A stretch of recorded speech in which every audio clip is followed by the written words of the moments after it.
ओम श्री गुरुदेवाय नम। आज्ञा गत अध्याय आपण मानक कहली अर्जुन को से बुझाऊँ सब नाम तत्वर महिमा उपर कौन से नाम कौन से तत्व से पुणी से कौन कहते आज्ञा अर्जुन आग्रह से कहते आदि मोड़ अनामर स्थित नहीं नाम वर्ण चिन्ह अनादि से स्थित तार नाम नहीं वर्ण चिन्ह अनामिका बोली नाम शुण हे अर्जुन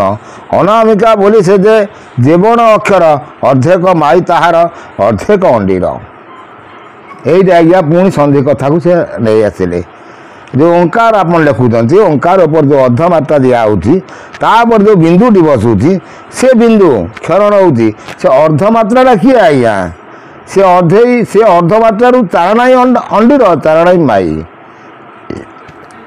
से शक्ति जो क्षरण होगी आसला से हंस सुहंस या से ज्ञानवाणी पुणी आसीगले आपण को भल सुंदर तत्व यदि आप मन ध्यान दे शुणे तापर बोलिए अर्धेक माई तार अर्धेक अंडीर समस्त नामटी से नाम क्षरुची अनामिका वही नाम अनाम अच्छी सी पुणी अनामिका से नाम हो देहर से रही आउ से कौन कहते आम आगू आस्ते आस्ते देखा जे सर्वजीवे नाम नाद बिंदु ब्रह्म काहि नाम बोली करेनि पाद अच्छी होई जे सर्वजीव नाम नाद बिंदु ब्रह्म काहि ए नाद शब्द बिंदु ब्रह्म उपर कि आपण गोटे कैसेट कहूली आपण मानक कही थरे भी जने कहबी ना अवश्य चैनल वाला जे से आगे कहले आगे शब्द बिंदु नाद ब्रह्म किंतु सेति ज्ञान तांकर नाही आ से माने कल्चर कर कौन ना मालिका भविष्य वक्ता से कथा से लिखिं आज्ञा कौन आज्ञा ना नाद बिंदु ब्रह्म काहि नाद बिंदु शब्द ब्रह्म आसो आज्ञा नाद शब्द बिंदु ब्रह्म मुझे आपको से विषय सब गोटे कैप्चर कर छाड़ी आ भर से पशिया दरकार बुझा दरकार जे आम खाली कहले कौन हम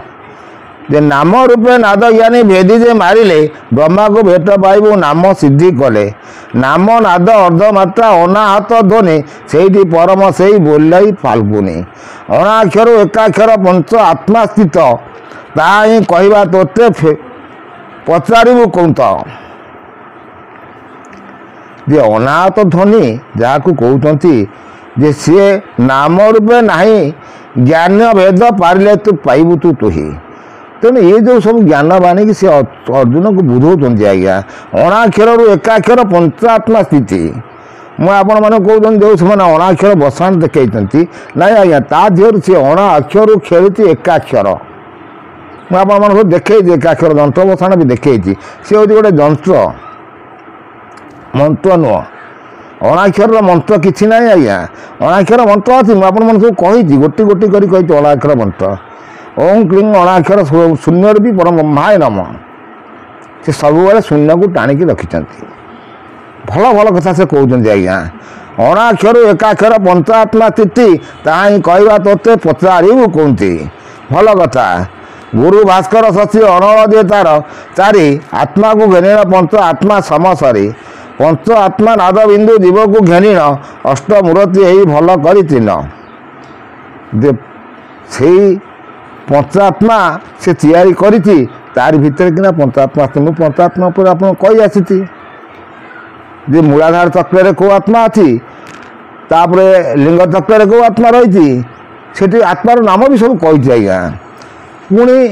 नाभि चक्र किए रही हृदय चक्र किए रही कंठ चक्र पंच आत्मा से पुणी कहते मूल भी कहते अष्टमूर्ति यही भल कर तीन गुणे मिसाइण त्रिगुणे हरिव यह तोते कहीदेबू देव को दुर्लभ तीन गुण रे मिसेब तीन गुण हरिव तीन रे तीन हरिले आज्ञा कौन हम तीन गुण रे मिसेदेले कौन आसला तीन तीन 9 आसला पुणी तीन रे हरिदेले 3 आसला से 3 से 17 तुम तीन गुण को बुझेले से 3 कि 3 हरिवे आप कौन आसो से सब शून्य ही आसो ये सब ज्ञान बाणी